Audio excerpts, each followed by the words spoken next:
Première fois, puisque j'ai l'honneur qu'on m'a nommé pour être l'animateur de ces beaux déjeuners dont je ne rate quasiment jamais un. Alors, donc, mon nom, Carole Vachon. Alors, j'espère que, je vais être à la hauteur de la situation. On a été bien suivis, bien animé par notre bon Jean. Alors, bien, aujourd'hui, oui, 6 mai, un exposé qui va nous faire parler du bruit qui nous vient de l'autre côté de l'Atlantique, par M. Henri Rallon. Henri Rallon, il est devenu vite, il est français avec son accent. Ça fait plaisir. Donc, il est né à Paris, en France. Il a fait des études sur Paris, à l'Université de Paris. Un certificat en droit, en coutume d'outre-mer. Droit et coutume d'outre-mer. Et il avait fait en même temps une option, donc une licence en option économique. Il y a un diplôme en sciences économiques, justement. Et une des raisons pour laquelle il a eu la fonction, l'occupation par après ici. Alors, mais aussi, il y a eu une formation en économusicologie. Ça, c'est le genre de choses que je ne... ethno. J'ai dit écho. Alors, vous sentez le biologiste. C'est une formation professionnelle. Alors, donc, ethnomusicologie. Et ça, je trouve que c'est fondamental parce qu'on est plus proche de nos sentiments de l'humain. Et il a été coopérant technique au Québec à partir de 1967 auprès du ministère des Richesses naturelles. Alors, il a eu à travailler côtoyer M. Bernard Landry, René Lévesque. Et puis, il a été engagé au sein de ce ministère-là 2 ans plus tard comme économiste. Évidemment, il est déjà retraité, comme bien du monde. Et par contre, une des choses qu'il faut noter dans son curriculum vitae, il a fait de l'action syndicale pour le syndicat, le SPGQ, le syndicat des professionnels du gouvernement du Québec. Donc, il a été délégué syndical pendant une quinzaine d'années. Et donc, en plus, il s'est beaucoup intéressé à la Société Saint-Jean-Baptiste de Québec. Il était à la direction, il n'était pas directeur, il était à la direction de la Société Saint-Jean-Baptiste de Québec. Et il travaille à la reconstituer. Il est d'ailleurs avec un collègue de la Société Saint-Jean-Baptiste. Alors, l'exposé que va faire M. Rallon, moi, en tout cas, ça m'a beaucoup intéressé. C'est pour ça que j'avais écrit cette phrase-là. Probablement les plus européens des Nord-Américains et les plus concernés par les questions identitaires. Les Québécois ont beaucoup à apprendre des élections européennes que vivront bientôt en même temps plusieurs nations de l'Europe. Alors, M. Henri Rallon, je l'invite à parler de la montée des populistes en Europe, donc Brexit, Gilets jaunes et élections européennes. Alors, M. Rallon, je vous passe mon arme. Allez-vous mieux?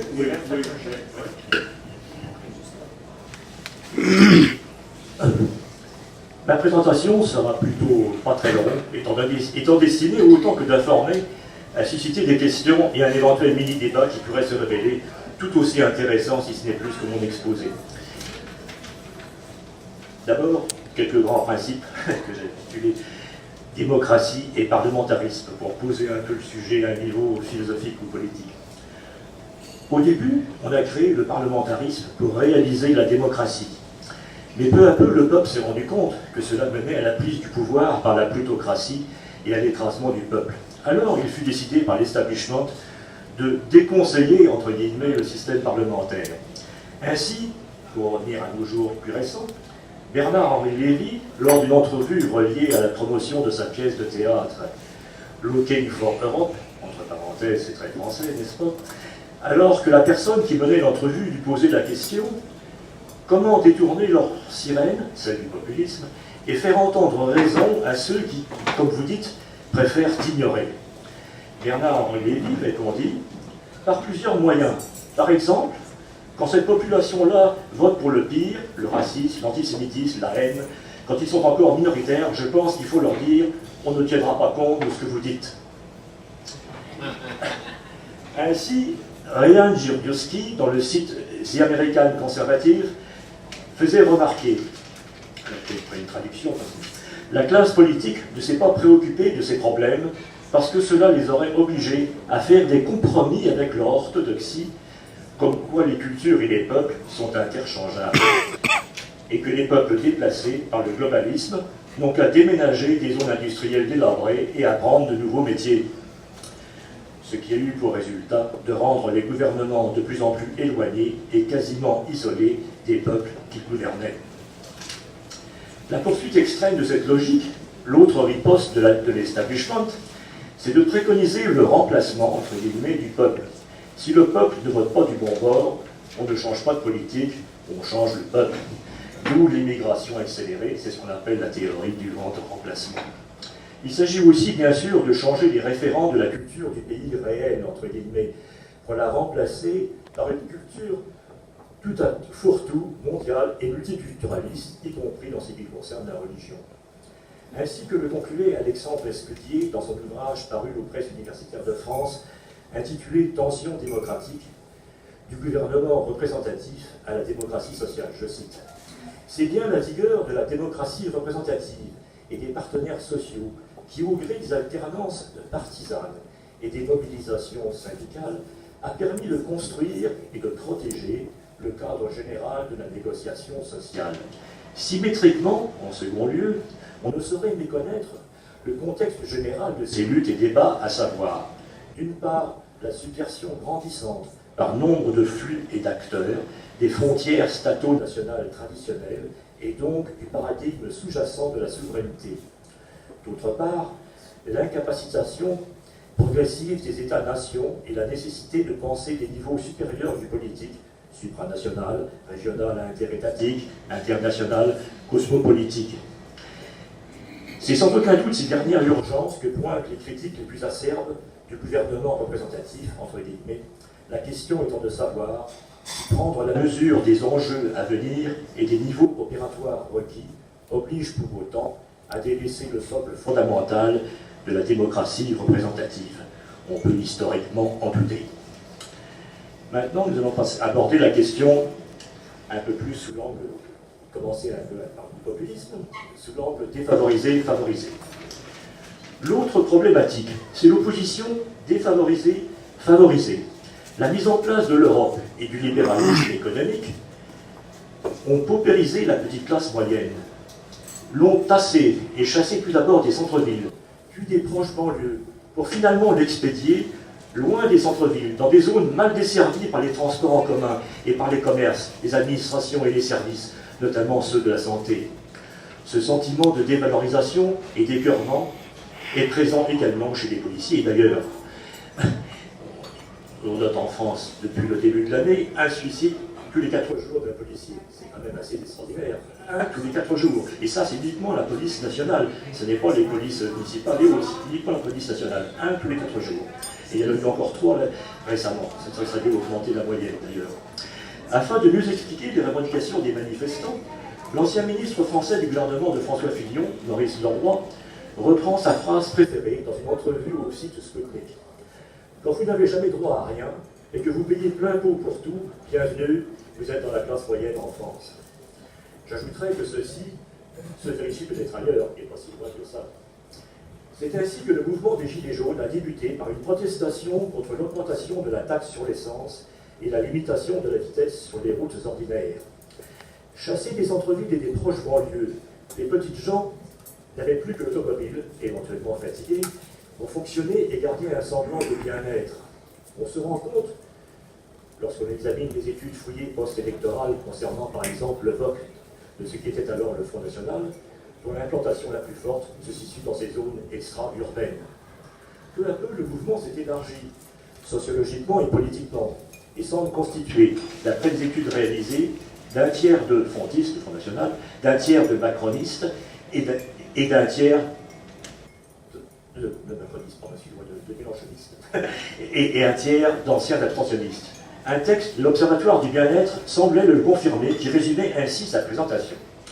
Ce travail propose pour la première fois d'étudier les clivages cachés du soutien aux Gilets jaunes à partir des données de l'enquête du baromètre de la confiance du CEVIPOF. Le CEVIPOF, c'est un organisme relié à Sciences Po, à l'école de Sciences Po en France.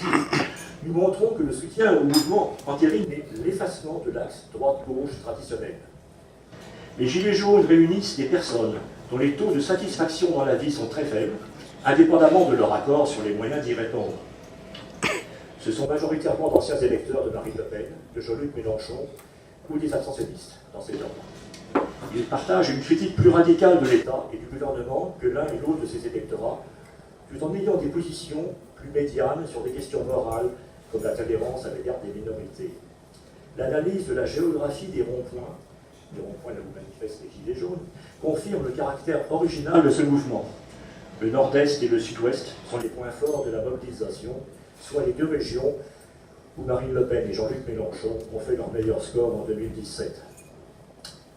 Il s'agit maintenant d'un grand ras-le-bol contre l'élite politique, les institutions européennes et la finance internationale. La question reste posée de savoir s'il s'agit d'une révolte ou d'une proche ou future révolution. La moins grande participation actuelle est accompagnée toutefois de certaines tendances aux violences, ainsi qu'au classique enchaînement répression-riposte.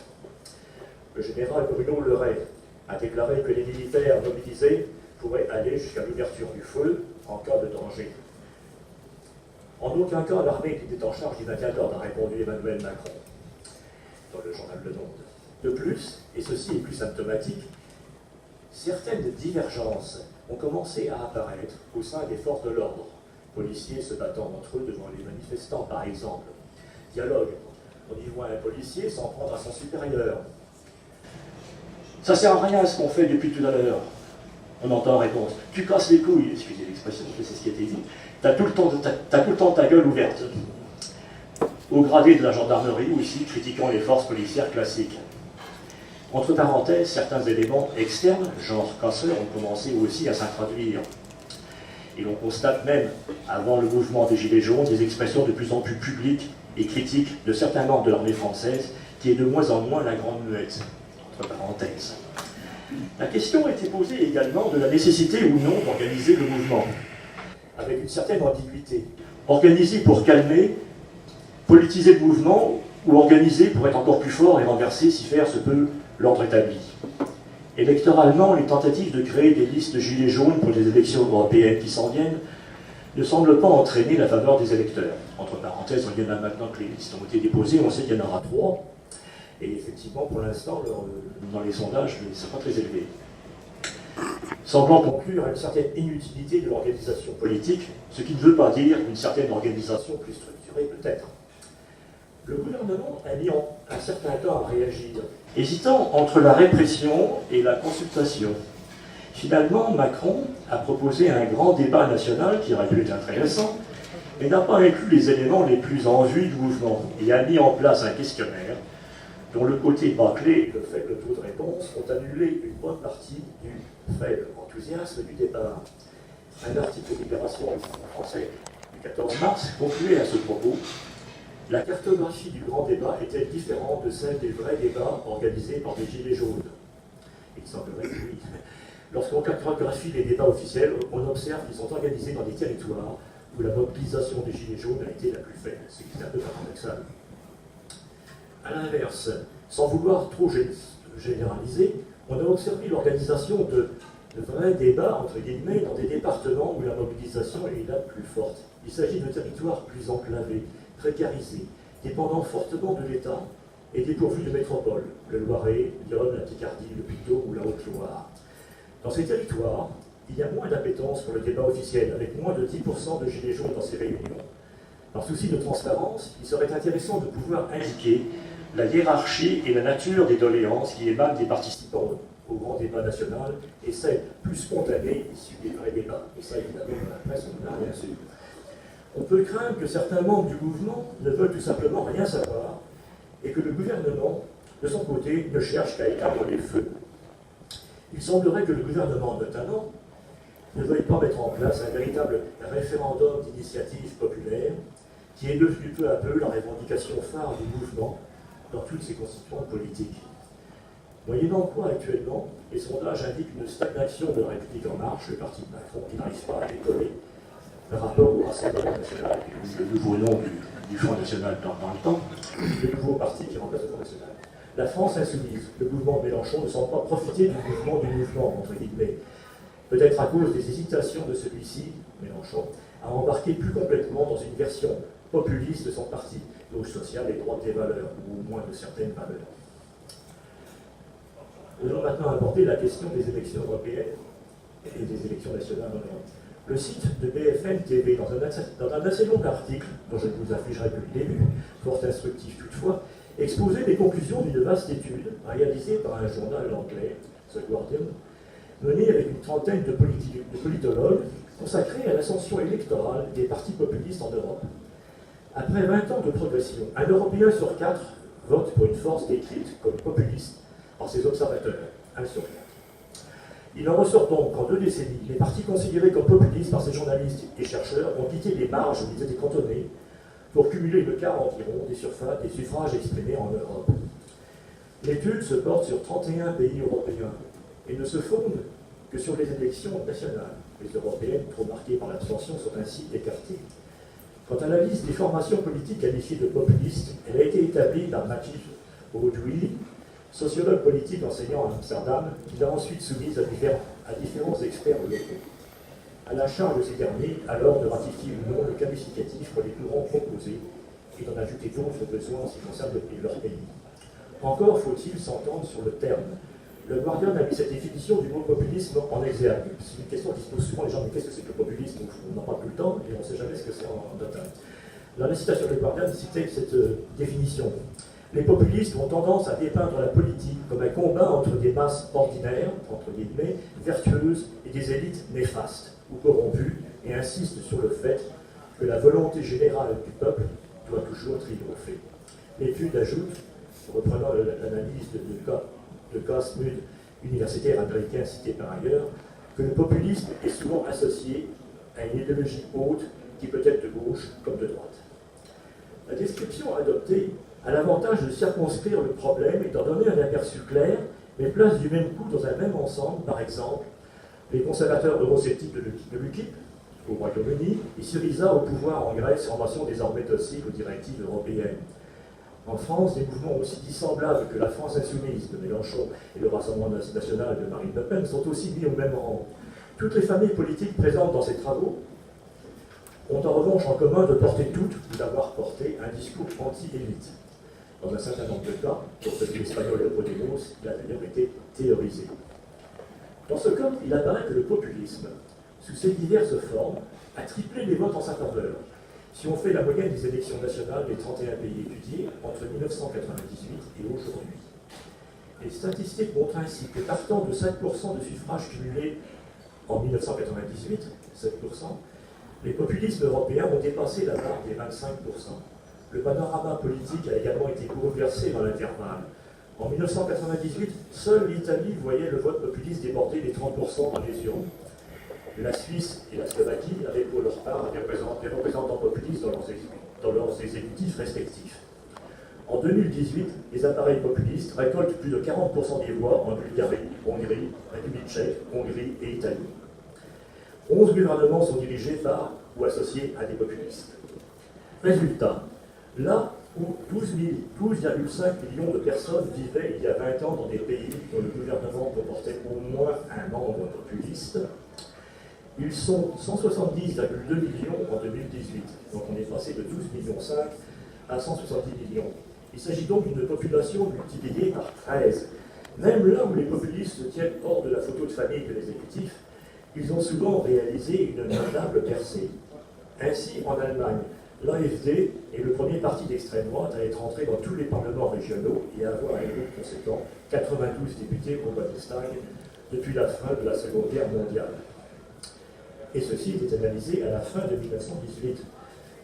Pour ce qui est des élections européennes de 2019, bientôt tout le monde prévoit qu'elles pourraient aboutir à une percée plus forte encore des populismes de droite ou de gauche, nationaux sionistes, style hollandais, ou nationaux tendance nature ou russophiles, suivant les cas.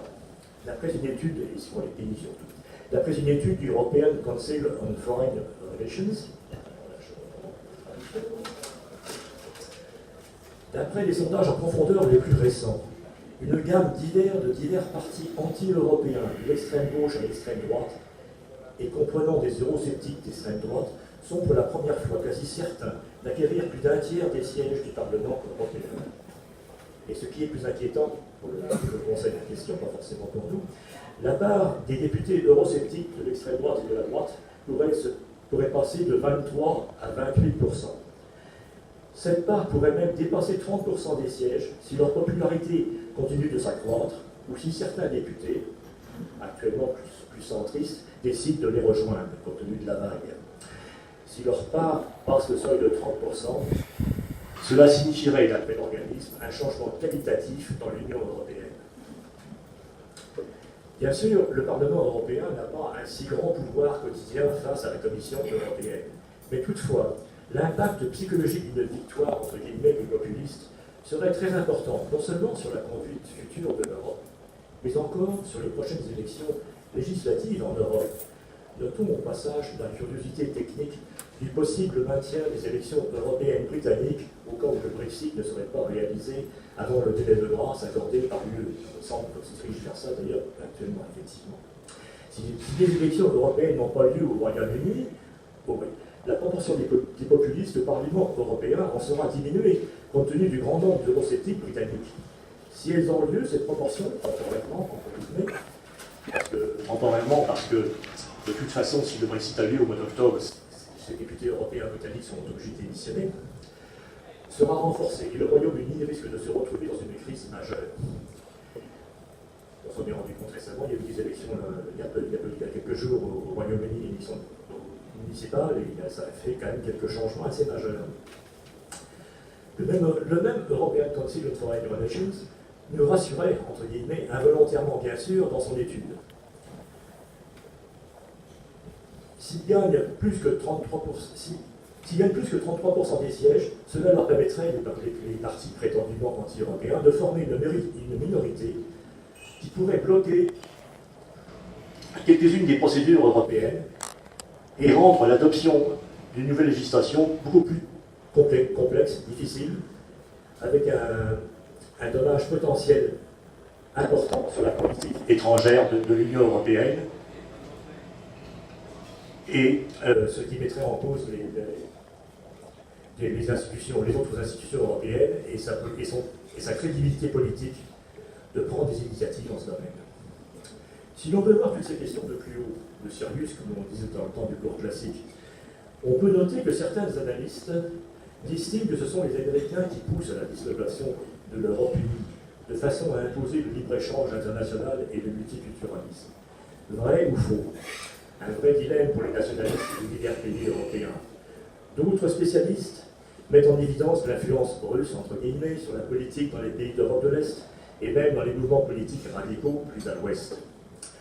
Doit-on en conclure que, comme toujours, excusez l'expression, on se fera de toute façon couillonner? Cela reste possible, mais il est tout de même nécessaire de tenter de maintenir des politiques nationales, ne serait-ce que pour tenter de se faufiler entre les impérialismes américains, russes ou même chinois.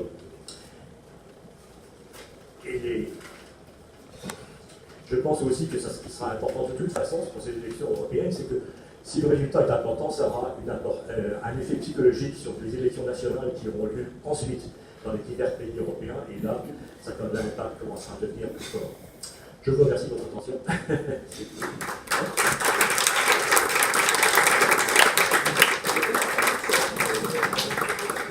On va peut-être faire la période de questions. J'invite là M. Paul Craig pour parler, annoncer la réunion des Ouais, ben, je vais faire l'annonce, puis je vais poser une question. OK, vas-y. Ce soir, à la brasserie d'Aqualégon, c'est l'Assemblée nationale des Québec, de la région de Québec et capitale nationale, donc si vous êtes intéressé. Il va y avoir là Mme Carbonneau qui est la présidente des Québec et c'est l'Assemblée générale annuelle, donc tout le monde est invité. Ceux qui veulent être membres, ça coûte $10 s'il vous plaît. Ça, c'est pour la publicité. Paul, est-ce que tu pourrais dire le lieu? On ne l'a pas compris ici. La brasserie artisanale de Shawinigan, 380 rue Dorchester. Merci, Paul. Merci. Monsieur Paul, je suis très content d'avoir cette présentation-là parce que en Amérique du Nord, on a tendance à ne nous parler que de Trump. Et là, ça lui donne un éclairage sur autre chose. Mais la question, c'est est-ce que finalement, une des réponses à cette situation-là, c'est pas qu'il y a l'émergence de leaders, parce qu'on vient de le voir en Espagne. Le Parti socialiste espagnol a comme gagné les élections sans avoir la majorité. Il va avoir à faire une composition, possiblement avec les indépendantistes catalans qui ont fait des 15. D'ailleurs, je pense qu'il y a une fois là pour le Québec, on a regardé comment le bloc va être un gain pour le Québec. Et donc, l'élection européenne a lieu en Espagne aussi, là, je pense que c'est le 26 mai, c'est la différence. Donc, est-ce que finalement, ce qu'on appelle des populistes, c'est pas juste l'expression des gens qui sont frustrés du système, qui ne trouvent pas leur satisfaction. Et le défi, ça va être que les appareils démocratiques réussissent à arracher ça, pas dans le sens de les manipuler, qu'ils trouvent une voie, parce que Macron, aujourd'hui, dans le fond, il a le résultat de la façon qu'il dire que c'est comme un grand vent qui passait, puis là, quand la poussière repart, les gens s'aperçoivent de qui ont devant eux autres, puis il y a la frustration. Donc, est-ce que finalement, en Europe, ce qu'on appelle des populistes, ce n'est pas des expressions de nationalisme qui sont exacerbées par la bureaucratie européenne fédéraliste? C'est pas seulement ça quand même. Je pense qu'il faut surtout distinguer entre des réactions de ras-le-bol général, comme vous disiez à l'instant, de gens qui sont frustrés, tout ça, qui peuvent aussi bien voter pour des partis classiques qui n'étaient pas au pouvoir et qui remplacent par un autre parti, comme en Espagne par exemple, justement, où le Parti socialiste est quand même assez pour l'Europe, donc c'est pas une question du tout, là, en l'occurrence, de niveau anti-européen. Donc il faut distinguer un peu entre ces deux types de clivage, pro-européen, eurosceptique, et d'un autre côté, ras-le-bol par ras-le-bol. Enfin bon, c'est un peu ça. Et ça, la situation est très différente pays par pays, hein, je pense. Comme on l'a dit tout à l'heure, quand je l'ai dit tout à l'heure dans l'exposé, en Grèce, Syriza, au début, était reconnu comme un mouvement soi-disant eurosceptique, extrême gauche et tout ça, puis finalement, ils sont devenus assez partisans de l'Allemagne, et puis assez suivre les consignes de l'Europe, ne serait-ce que pour avoir l'argent, évidemment, le soutien de l'Europe sur le côté financier. Donc il faut distinguer par pays quasiment. Je pense qu'en France, là on se dirige vers les élections européennes. Je vais donner les derniers chiffres, là, mais enfin, actuellement, les derniers chiffres sont que Macron est en train, depuis les 3 derniers jours, le Front National, enfin, certains acteurs du Rassemblement national a redépassé Macron, donc on se dirige quasiment vers le résultat comme aux dernières élections qui avaient lieu en 2017, où le Front National a dépensé assez largement. Il est à 25%. Alors ils ne sont pas loin, actuellement ils sont à 23 quasiment, Macron est à 21,5, 22 dans ces eaux-là. Donc en France, ça se pourrait que ce côté populiste au sens strict fonctionne assez bien. Encore que Mélenchon en France ne semble pas actuellement prostituer Raymond, qui a raté un peu le coche apparemment au point de vue des gilets jaunes. Là. Comme Sanders aux États-Unis versus Trump. C'est ça, il y a des questions de personnes à un moment donné, je veux dire, de personnes, de compétences, mais aussi pas forcément de compétences, mais de paris politiques. Et Mélenchon hésite à franchir le pas vers la populisme, je dis tout à l'heure, droite des valeurs et gauche populaire, donc et gauche du travail. Et dans d'autres pays, en Allemagne, il y a la montée dans l'AfD qui est un peu d'extrême droite, mais il y a aussi un nouveau parti de gauche qui s'en vient aussi en Allemagne, qui est eurosceptique. et qui aura peut-être des résultats assez intéressants, si ce n'est aux élections européennes, qui ne sont peut-être pas encore tout à fait prêts actuellement, mais au moins pour les élections futures en Allemagne. Donc je pense qu'il faut distinguer ces deux types. Effectivement, vous avez raison, il y a deux genres de problèmes autrement. Alors, on va procéder comme d'habitude. Donc, j'ai une question là, en premier, monsieur, oui. Puis, parlez-y, monsieur. Ah, ah. Après.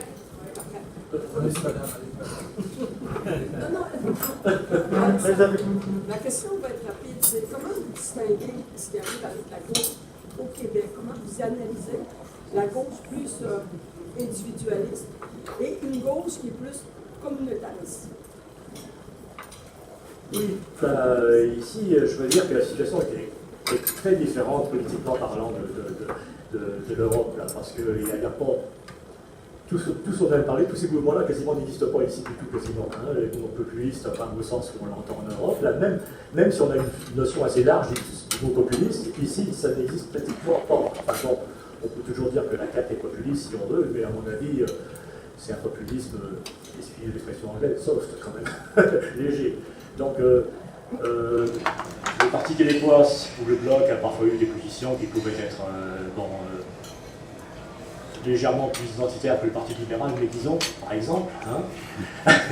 Et sur certaines questions, comme même l'immigration, ils ont été un petit peu plus, il y a eu des propos qui étaient parfois un petit peu plus nationaux, disons, que le Parti libéral du Québec. Mais la gauche ici était vraiment très social-démocrate, et enfin, elle continue dans cette voie-là. Maintenant, est devenue Québec solidaire. Enfin, bon, c'est une genre de gauche de valeurs, un peu de valeurs de société. C'est pas, à mon avis, c'est pas du populisme. Enfin, pour en revenir à ce qu'on disait à l'instant, c'est plutôt une situation classique de gauche classique. Hein, mais sans extrémisme non plus, là. C'est pas le style grec, Syriza, comme ça, avec le point levé, mais c'est plutôt... D'ailleurs, cette gauche n'est pas électoralement très forte au Québec pour l'instant, je veux dire, hein, donc on peut pas... Le NPD bon, est très centralisateur, bon, par exemple, et ici, au Québec même, je pense qu'il faut... il n'y a pas vraiment de populisme, à mon avis, au Québec. Il y a des mouvements de gauche, qui sont une gauche souvent de nouvelles valeurs de sociétales, mais pas... et qui est même, parfois, on laisse tomber un peu les travailleurs, enfin, jusqu'à certains points. Et donc, je pense que c'est très difficile de comparer entre le Québec et l'Europe là-dessus. Je ne sais pas si ça répond à votre question, mais je pense que non, mais Parce que une gauche, c'était les droits collectifs. Maintenant, il y a une gauche qui est plus pour l'individu, le droit à l'individu, plutôt qu'une gauche de ma génération, une gauche qui était beaucoup plus centrée vers la communauté, le bien commun. Regardez la Fédération des femmes du Québec, ce qu'elle représente aujourd'hui, c'est pas ce qu'elle représentait avant. Donc, il y a quand même une fracture là, qui se passe entre les deux gauches-là qui sont en train de s'identifier beaucoup plus maintenant dans les partis politiques différents. Et ça, c'est peut-être... Bon, c'est ce que je disais à l'instant. Cette question quand je parlais que les droits des travailleurs, par exemple, ont été un petit peu parfois laissés de côté par ces nouvelles tendances, hein, je pense que là-dessus, c'est assez clair, quoi. Et pour embarquer dans des choses plutôt genre LGBTQ, etc., enfin bon, les trucs de ce genre-là. Et on le constate, je peux pas en dire plus, parce que... bon. D'abord, ça pourrait nous amener loin comme débat, et sortir un petit peu du débat de l'Europe, là. Et je pense que d'ailleurs, vous pourriez répondre à la question probablement mieux que moi, même à la limite. Merci. Pour ce que j'en sais. On va aller, monsieur, d'abord, oui. Oui, bon, ben moi, j'ai arrivé à séjour de 6 mois là, à Paris. Je suis depuis à 3 jours. Moi, je fais un gilet jaune. J'ai un peu mon gilet jaune parce que j'ai participé à peu près les 3 quarts des 25 samedis des soins de jeunesse. Puis j'ai participé presque tous les samedis. Et j'ai apporté mon gilet jaune pour monter des fois. En fait,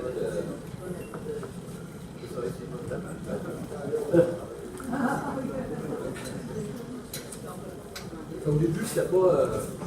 Ça me gênait de mettre le gilet jaune. Après plusieurs samedis, ben, j'étais fier d'être présent. J'ai participé à des manifestations à Paris, là, des syndicats.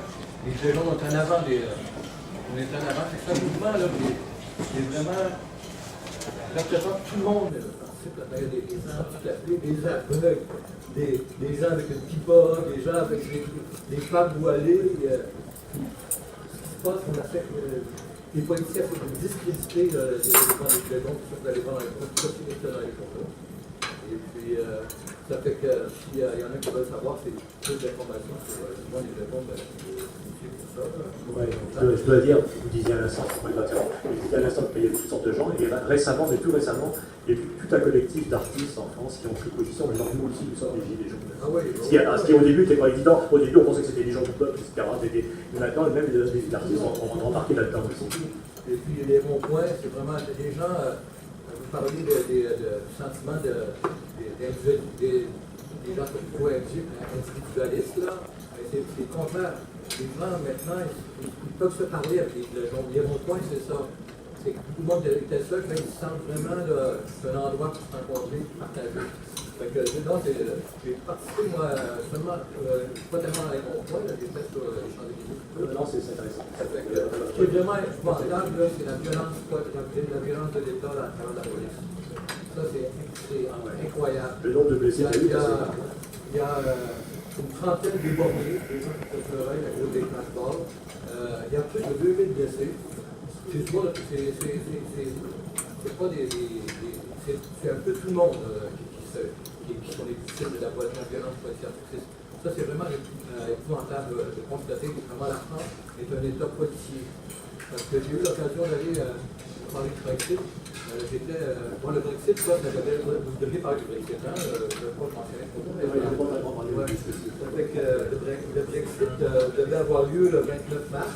C'est tellement maintenant flou, là. C'est difficile d'en parler aujourd'hui. Et puis, moi, je suis allé à Londres le 29 mars avec 700 Français. Et du coup, parce que on devait fêter la séparation de la Grande-Bretagne de l'Union européenne. Ça s'est pas fait, mais on a eu quand même des activités très intéressantes avec des parlementaires britanniques là, à Westminster. Et je faisais partie d'une délégation d'un parti politique que vous avez mentionné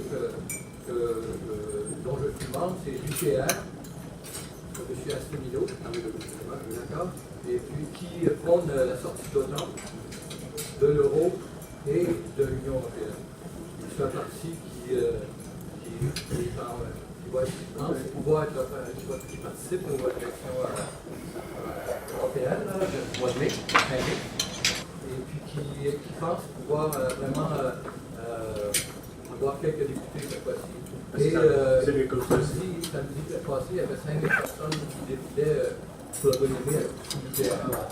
Et vous savez que c'est ça c'est dit qu'en France, d'ailleurs, le système électoral est inscrit, il faut obtenir au moins 5%, c'est quand même beaucoup pour un parti débutant un peu comme Asselineau. Même Dupont-Aignan est à la limite, Dupont-Aignan, c'est 30 ans, qui est plus connu que Asselineau, est à la limite concernant entre 4, 5 certains jours, mais pas sûr.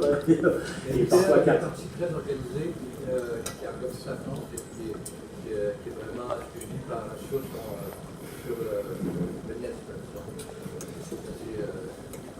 Qui est assez en voie de augmente, la population augmente de jour en jour. Alors, ma question c'est ça, le oublier l'UPR. Oui, d'accord, c'est bien. Merci. C'est intéressant de parler. C'est intéressant d'avoir le point de vue de quelqu'un qui a été sur place, qui est vraiment tout ça. Moi, c'est un peu théorique. Bonjour, monsieur.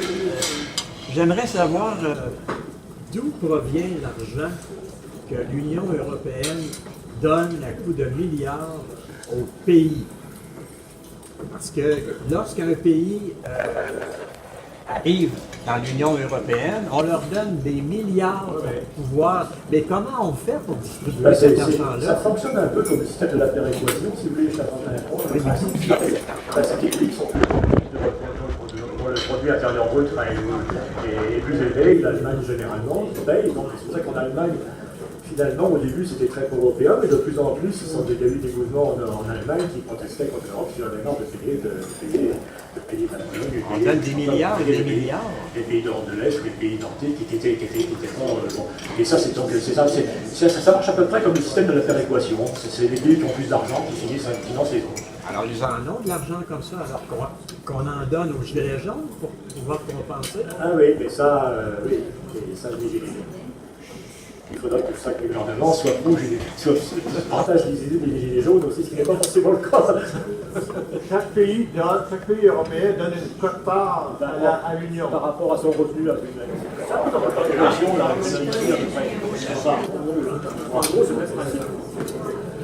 Alors, monsieur là, oui, il n'y a pas ça.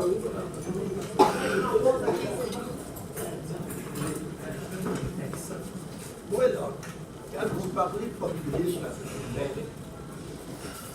j'ai pas l'impression que le populisme, ça vient du monde qui sont écœurés. Ils sont écœurés des partis politiques, auxquels on croit. Vous savez, la Révolution française s'est faite comment avec du monde écœuré? Hitler a pris le pouvoir avec du monde écœuré. Alors, ces gens-là n'ont pas de philosophie nécessairement.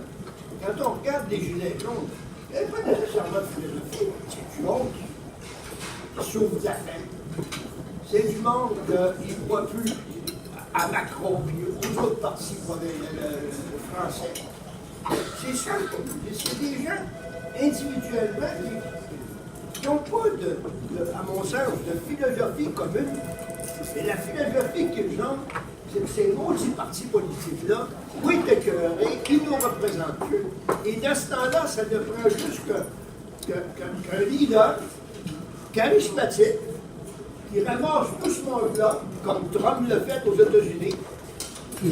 C'est ça le populisme. Le populisme, c'est du monde écœuré, tanné, fatigué de tous les maudits partis politiques qui nous représentent.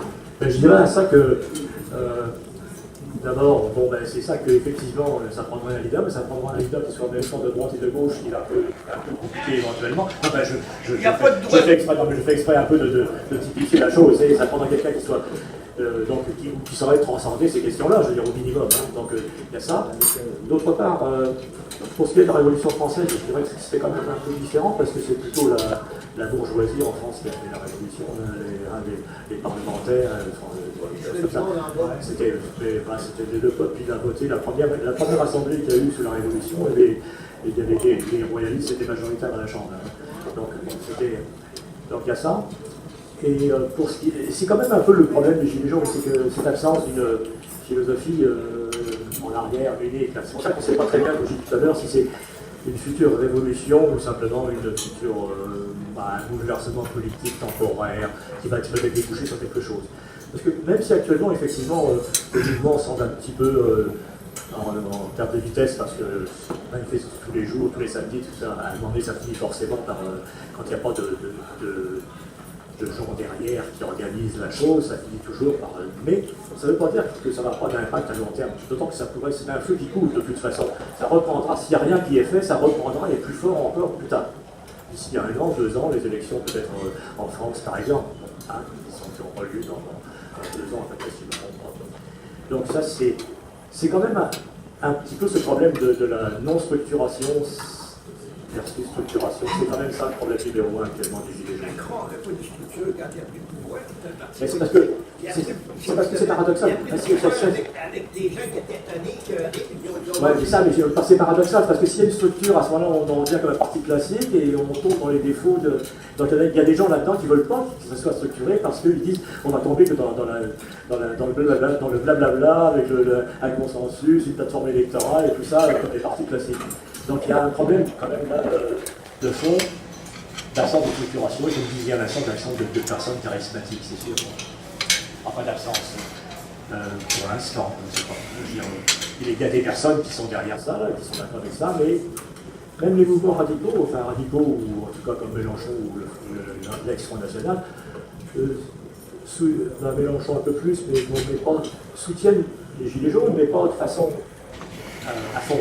Hein, ils les soutiennent, ils sont avec eux, mais c'est autant de l'antinachronisme que du gros Gilets jaunes, à mon avis, probablement. monsieur à l'arrière. Là. J'accrocherai un peu quelque chose de précis. Je veux parler que les jeunes vont payer pour les villes. Ça leur coûte une fortune armée des personnes. Une fortune armée, ça leur coûte. Ils vont se faire soigner à l'hôpital, ça leur coûte 25 000 de stationnement. J'ai des nouvelles pour eux autres. On les paye. C'est mal parce que c'est émotif. N'importe qui est dans un lit d'hôpital, il sait que ça va être cher. Il n'y a pas de personnel. Ça, il y aura peut-être de quoi. Je ne veux pas dire le mot révolté. Il va avec. Les partis politiques, ben, c'est ce que vous voulez qu'ils soient. Ils sont décrochés. Tu sais, occupez-vous des partis politiques. Je sais que c'est bien de mobiliser quelqu'un dans cet institut pour un événement. Oui, c'est les gilets jaunes, des choses de même. Mais, au quelle époque, la CSA dans l'industrie, des choses de même. C'est facile de critiquer les partis politiques. Votre question, c'est quoi exactement? C'est que finalement, oui, essayez de résumer votre question. Le résumé de la question, c'est qu'on dit toujours les jeunes vont payer pour les vieux, votre opinion. C'est la solution. Oui, mais ça, c'est un problème social très très vaste qui dépasse même la question des gilets jaunes. Très précis. Non, mais oui, précis, mais qui dépasse même la question des gilets jaunes, c'est ça que je veux dire. Ça dépasse même la question des gilets jaunes. C'est la question intergénérationnelle et ça c'est un dossier dans lequel je ne rentrerai pas aujourd'hui. Non, ça répond à la question. Hein? C'est de la Le problème, politique. c'est qu'on meurt plus. C'est pas le problème. Oui, allez-y.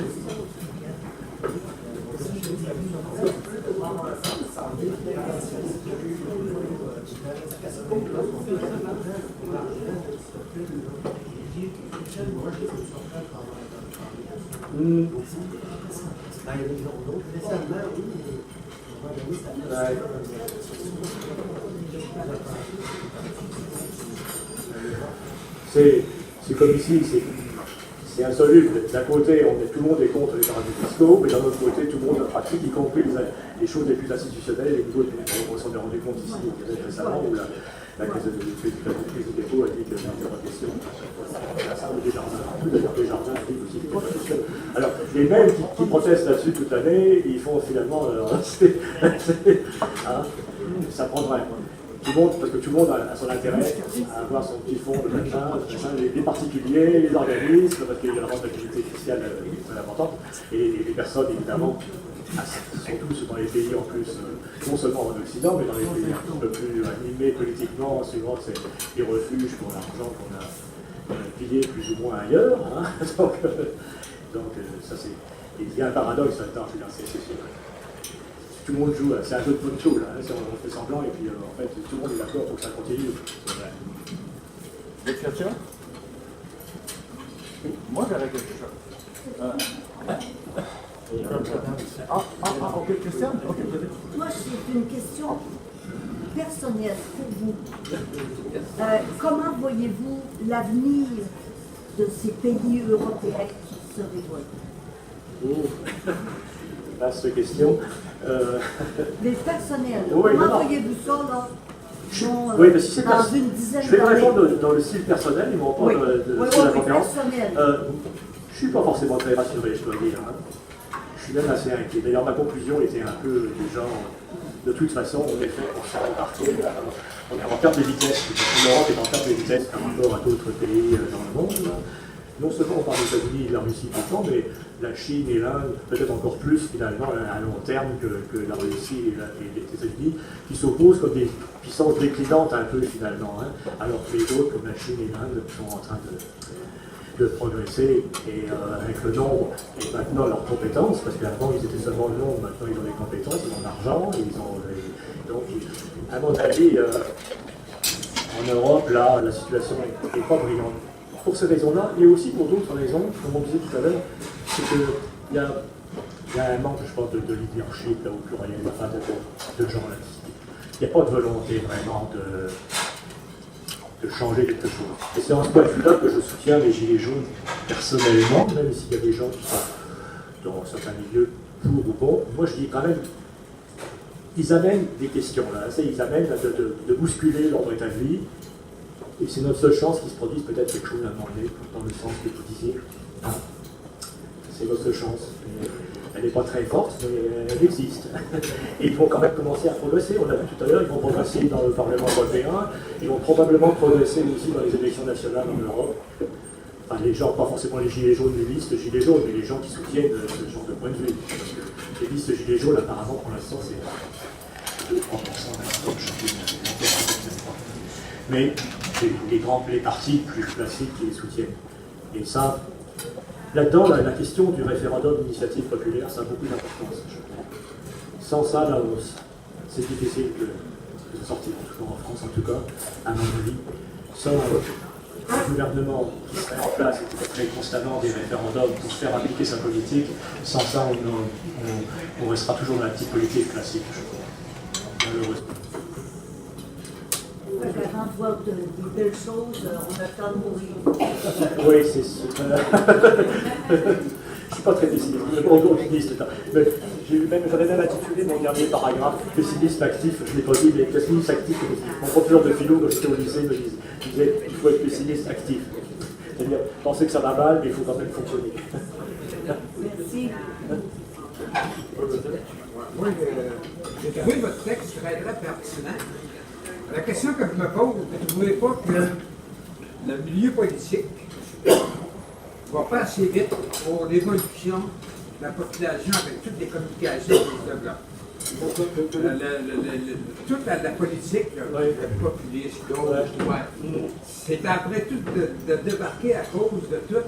La population évolue trop vite. Il y a toute la désintégration sociale qui est en dessous de tout ça.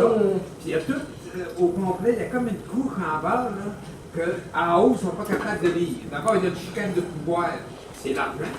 Normalement, l'Union européenne devrait être uniquement là pour redistribuer l'argent, puis pas plus que ça. Mais ils viennent jusqu'à embarquer en intérieur de chacun des pays.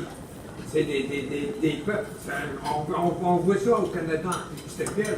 Et il y a plusieurs pays qui sont concernés par ça, mais les États-Unis, c'est la même chose. Un peu Trump, le problème de Trump et des républicains du style de Trump, c'est qu'à long terme, leur masse électorale va les faire perdre les élections à un moment donné, parce que à chaque fois, déjà la dernière fois c'était au ras des moustaches, et donc la fois suivante ça va être encore pire, puis la fois suivante de la fois suivante ça va être...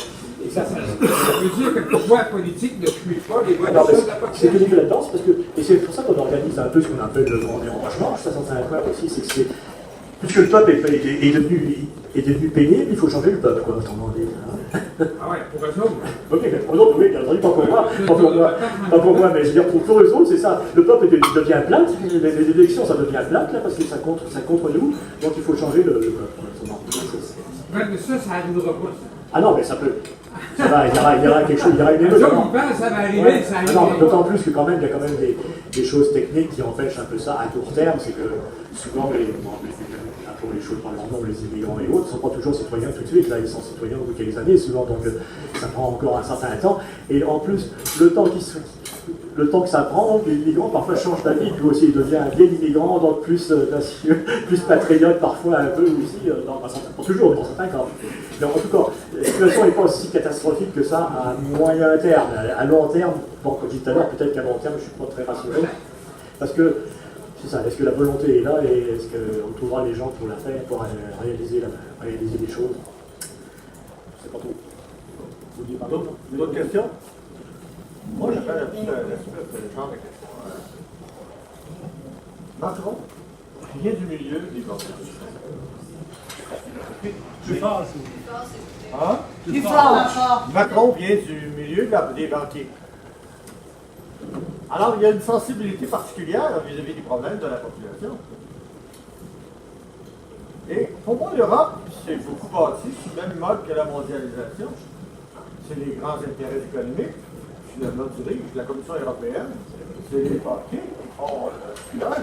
Et on a beau élire des députés européens, ils sont pas tellement de pouvoir dans la progression dans l'évolution de l'Europe. Alors, à fond, l'éléphant dans la pièce, c'est le capitaliste. Il est là, le problème. Il est toujours là. Les Gilets jaunes, oui, c'est un bon mouvement de protestation, c'est bien sûr. Ça brasse. les partis politiques sont finalement dominés par le capitalisme. Non, ce qui est Il est là, le si ça peut répondre à votre question en partie, enfin, répondre à jamais aux questions, tout à fait, mais c'est que, au moins, ce qui est intéressant chez les gens, c'est qu'ils remettent en cause la manière de fonctionner. Tournez-vous vers nous pour nous parler de nos... Oui, ce que je pense que c'est important, intéressant chez les Gilets jaunes, c'est que au moins ils remettent en cause le fonctionnement du système globalement. Ils vont réussir ou pas, c'est une autre question, mais au moins ils remettent en cause le fonctionnement du système qui nous a amené à la situation où on est actuellement. Donc ça c'est à peu près ce que je peux dire à l'instant. Je pense que c'est ça qui est important. C'est quand même que les Gilets jaunes sont quand même intéressants. Encore une fois, comme on l'a dit tout à l'heure, à court terme, ou même dans 1 an, 2 ans, où ça va recommencer si jamais ça va. L'espoir est mince. Pardon? L'espoir est mince. L'espoir est mince, mais ça, en politique, il est rarement élevé. Hein. Je ne sais pas si tu dois penser. D'un titre personnel, je dirais que je trouve que l'espoir, il est...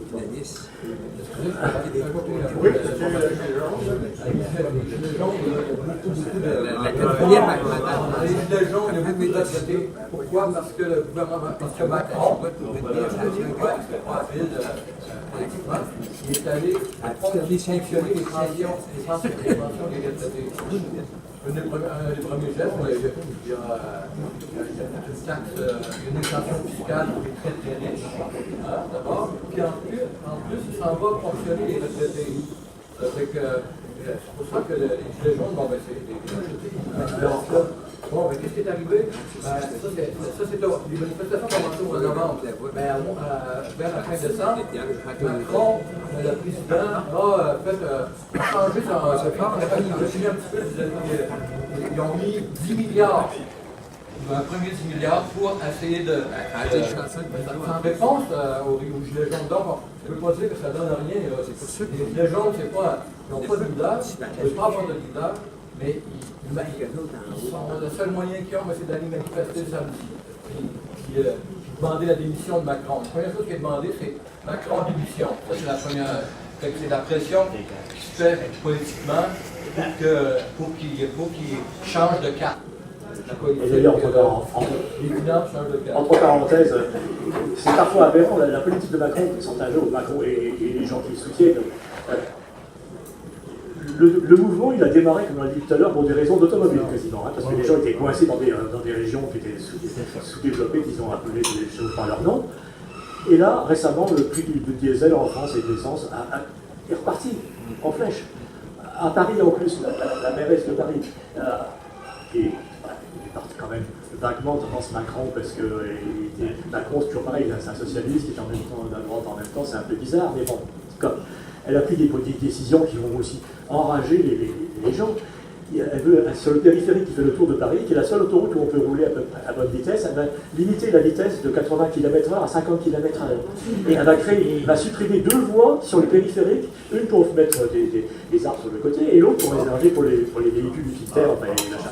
Donc les gens, il y aura moins d'espace pour rouler, et la vitesse va baisser de 80 à 50 km/h. Alors que le mouvement, il a commencé comme ça, le mouvement des Gilets jaunes. C'est vraiment compliqué. Ils sont vraiment bizarres. Ils sont, à mon avis, ici, sur la branche sur laquelle ils sont assis. Madame, là?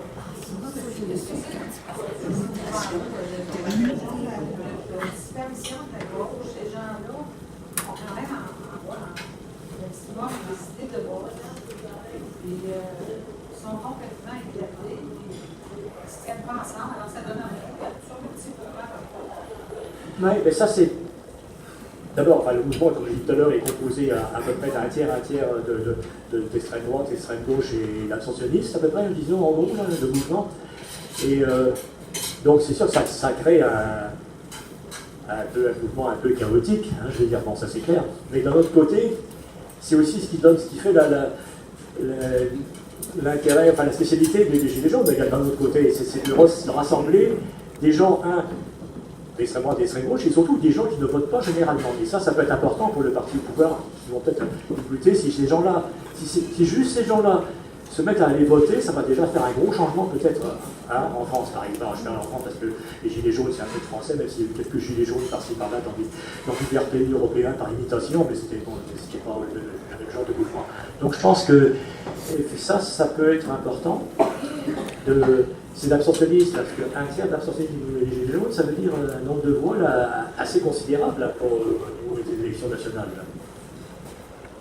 Je peux ajouter, c'est pas seulement à Paris, c'est dans toutes les grandes villes de France, à Bordeaux, c'est des milliers de personnes. Et puis ça va continuer. Là. Les gens ils sont pas prêts à lâcher. Là. Le samedi, ils vont manifester pour faire changer la politique du gouvernement. C'est pas seulement pour voter, c'est vraiment pour qu'il y ait un changement de cap, de politique, et puis réclamer le référendum d'initiative citoyenne. Oui, c'est pas des choses isolées. À Lille, à Bordeaux, à Marseille, c'est des milliers qui manifestent tous les samedis qui veulent continuer jusqu'à la prochaine élection présidentielle. Effectivement, cette question, d'ailleurs, qu'on dit tout à l'heure, est devenue centrale. Au départ, c'était un mouvement plutôt sur les choses automobiles, etc., les taxes, et peu à peu, le référendum d'initiative citoyenne est devenu le dossier numéro 1, parce que c'est peut-être le seul moyen, et c'est ce que disait Madame à l'instant, de sortir du chaos, soi-disant, enfin, du mélange un peu bizarre des Gilets jaunes, c'est d'obtenir ce référendum d'initiative citoyenne. Parce que, aussi bien Mélenchon que Marine Le Pen que les Français socialistes sont d'accord avec cette affaire-là pour changer. Après, ils vont peut-être s'engueuler ensuite, mais ça, c'est une autre histoire. L'élection européenne, c'est quoi? C'est le 26 mai? Oui, c'est ça, oui. Autre question? Oui, tu voulais? Restreindre la circulation autour de Paris, augmenter l'essence, couper les pensions, ce sont des mesures qui me font penser à ce que disait souvent Jacques Parizeau. Jupiter aveugle ceux qui le veulent. Et inversement, les gilets jaunes, jusqu'à un certain point, sont devant le même dilemme. Parce que plus ils manifestent, plus ils brisent l'État. Parce que je ne sais pas à combien on peut estimer ce que coûte toute cette opération. Il y a des chiffres qui sont sortis là-dessus, je n'ai pas les chiffres précisément, mais c'est le coût, si on en croit les gens en question qui évidemment étaient hostiles plus ou moins aux gilets jaunes, et le coût est assez élevé, c'est sûr. Mais bon, les révolutions ont toujours des coûts élevés, hein, mais ça c'est... Et quel est l'écart qu'il y a entre l'Europe telle qu'on l'a rêvée, qu'ont rêvé ses fondateurs, et ce qu'elle est devenue? Et ça, si on peut prendre une position un peu gaulliste là-dessus, gaulienne, disons plutôt que gaulliste, là peut-être. Gaulienne. Gaulienne. C'était, lui, il disait une Europe des nations, hein, forte, mais des nations un peu, pour se maintenir la France un peu entre les États-Unis et la Russie, autrement dit aussi, créer un pouvoir. Mais lui, De Gaulle, c'était vraiment les États-Unis qui visaient plus que la Russie, puisqu'il avait même parlé d'Europe de Brest à l'Oural. Donc c'était ce point de vue-là. Ça, c'était cette Europe-là qui, en France au moins, a été vue par certains. Il y avait des tendances plus européistes, classiques, mais je pense que dès le départ, il y a eu ces deux tendances. Hein. Une tendance plus européiste, que j'appellerais, c'est-à-dire avec le gauchisme idéologique, et la tendance gaulienne de voir une Europe des nations, qui permettre d'échapper aux impérialismes, autrement dit, là. Bon, en créant un autre peut-être, mais ça c'est une autre histoire. Mais pas tellement, c'était pas, De Gaulle, son idée n'était pas vraiment de créer un impérialisme européen, c'était de pouvoir jouer des coudes un peu entre les deux mondialistes, entre les Américains et les Russes. Et surtout les Américains, qui à cette époque-là étaient peut-être perçus plus comme un danger par De Gaulle à cette époque-là, parce que le communisme était déjà déclinant un peu, et donc il voyait les États-Unis comme étant le principal danger. Enfin, danger au sens de se faire écraser, pas de disparaître. Mais les destructions en France, c'est pas les gilets jaunes, c'est les Black Blocs. C'est quoi tu Les Black Blocs. Ah ben, les destructions là, oui, en partie. Mobilier de l'État, Oui. c'est pas les gilets jaunes. Mais il y a quand même, le fait, là, même si je suis partisan des gilets jaunes, je suis quand même objectif, il y a quand même le fait qu'en dehors des Black Blocs, il y a quand même la blocage de circulation, les choses comme ça qui peuvent à la longue quand même. Il y a des villes comme Toulouse, une ville comme Toulouse par exemple, est presque constamment actuellement bloquée par le OC, donc ça crée quand même un peu de Il faut bien simplement dire, là, comme conclusion, en ce qui me concerne, là, mais vous parlez d'un référendum qui serait le sujet le plus important. Et quelle serait la question? La question évocatoire. Le peuple ait un pouvoir évocatoire. Mais il ne s'agit pas de ça. Non, mais entre-temps, si jamais il y a quelque chose, que le peuple ait le pouvoir de révoquer le mandat électoral. Je suis d'accord avec vous. Et après. Non, mais je veux dire, il ne s'agit pas d'un référendum, il s'agit de pouvoir faire tel référendum. Donc il ne s'agit pas d'un seul, comme ça, d'un seul coup, qui est le nom d'un seul référendum. Il s'agit de pouvoir faire des référendums.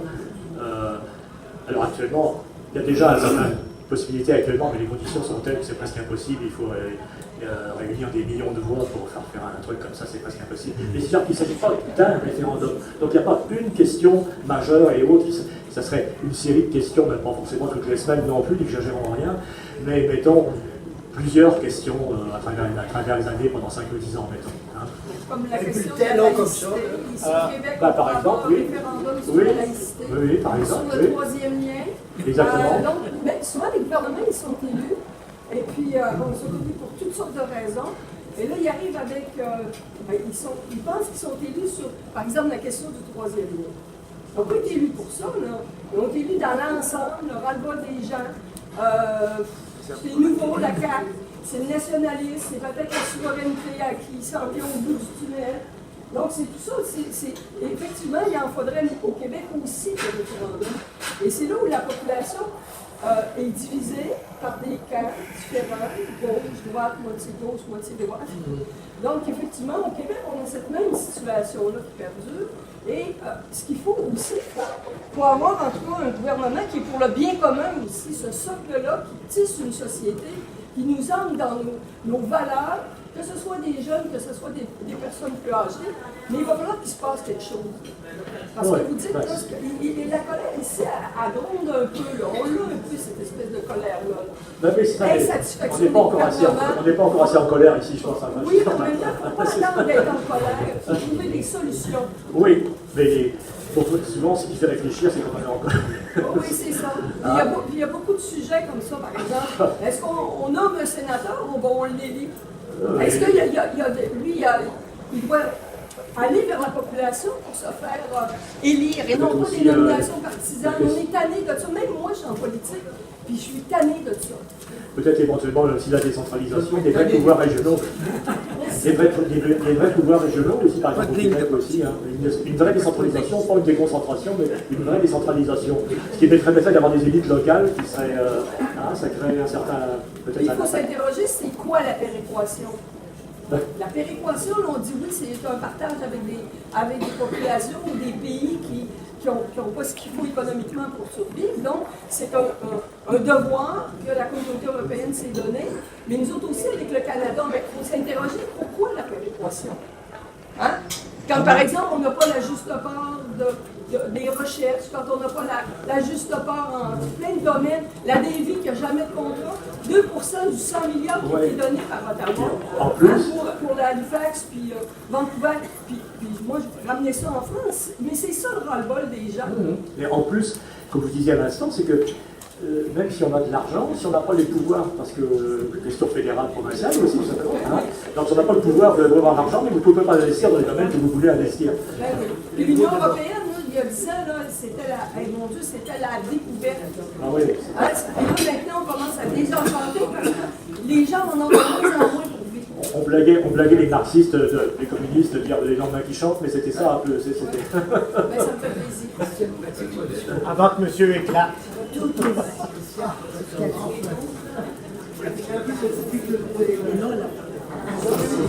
Allez, s'il vous plaît, le silence. S'il vous plaît, silence. Un conférencier seulement.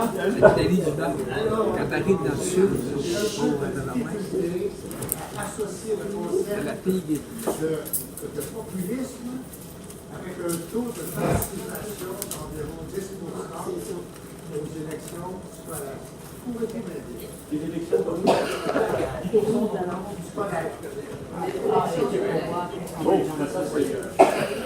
ça c'est relié au système ici. Hein. Bon, en Europe, la question est différente. Il n'y a pas de commission scolaire en Europe à la façon dont il y en a ici. Donc on ne peut pas vraiment comparer ça. Je pense que ici, c'était probablement le fait qu'à un moment donné, les gens n'avaient pas l'impression que les commissions scolaires avaient beaucoup de pouvoir non plus d'orienter l'éducation de façon globale. Hein. Mais je veux dire, enfin, mais on ne peut pas faire du comparaison avec l'Europe parce que ça n'existe pas du tout ce système-là. Enfin, en tout cas en France, à ma connaissance. En Allemagne, je ne sais pas. Mais bon, c'est des comparaisons difficiles. On peut imaginer, comme toujours, que si les gens n'avaient pas l'impression que ça pouvait déboucher sur une remise en cause du système scolaire en globalement. C'était des petites choses locales, des petits budgets locaux, etc., qui étaient postulés. C'est tout ce que je peux vous dire. Est-ce qu'il y a d'autres questions? Oui? Moi, je pourrais revenir à votre réponse, la violence sur les Black Blocs. Oui, les Black Blocs, oui. Ce que je veux dire, c'est que les Black Blocs, là, pas de la violence, mais pas de casseurs, pas de 20 heures. Vous connaissez cette expression-là? Pas de casseurs, les casseurs, c'est les Black Blocs. Pas de 20 heures, ça, c'est le téléjournal le soir. Et bon, tu parles des blocs, c'est ça. En fait, c'est ce qui arrive. Mais, qu'est-ce qui se passe avec la destruction, là? Les policiers qui sont là, ils n'interviennent pas. Ils n'interviennent pas. Ils pourraient intervenir beaucoup plus en arrêtant la destruction, en arrêtant les gens qui sont identifiés là. Ils ne sont jamais arrêtés. Ça fait l'affaire du gouvernement qui essaie de donner une mauvaise image des mouvements en laissant aller. Même qu'il y en a qui sont peut-être infiltrés. Je n'ai pas de preuve de ça, mais je peux vous dire qu'ils sont présents, les policiers en civil, qui interviennent des fois, mais presque pas. L'affaire du gouvernement, c'est une mauvaise image de mais que c'est pas, c'est des gens, c'est des milliers de personnes, les Black Blocs, c'est des dizaines, peut-être une centaine de personnes. Ça fait qu'il ne faut pas assimiler le mouvement des Gilets jaunes avec les Blacks.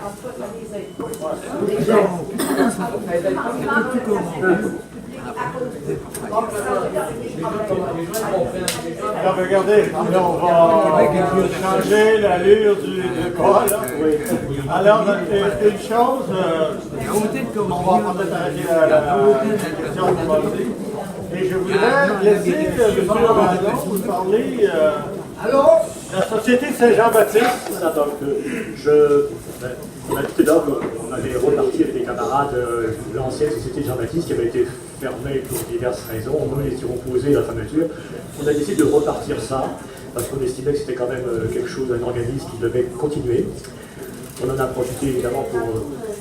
La Société Saint-Jean-Baptiste de Québec. Oui, de Québec, bien. On en a profité évidemment comme tant qu'à faire de repartir à zéro, de rendre ça un peu plus indépendantiste, nationaliste, indépendantiste, parce que l'ancienne Société Saint-Jean-Baptiste était plutôt un peu entre les deux. Donc c'est ça. Alors par ailleurs, ce que je dois dire là-dessus, c'est que comme on repart de zéro, bien, nos fonds sont à peu près zéro aussi, à peu près.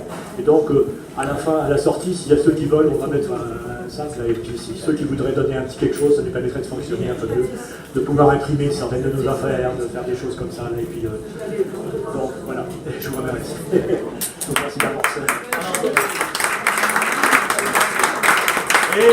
ça.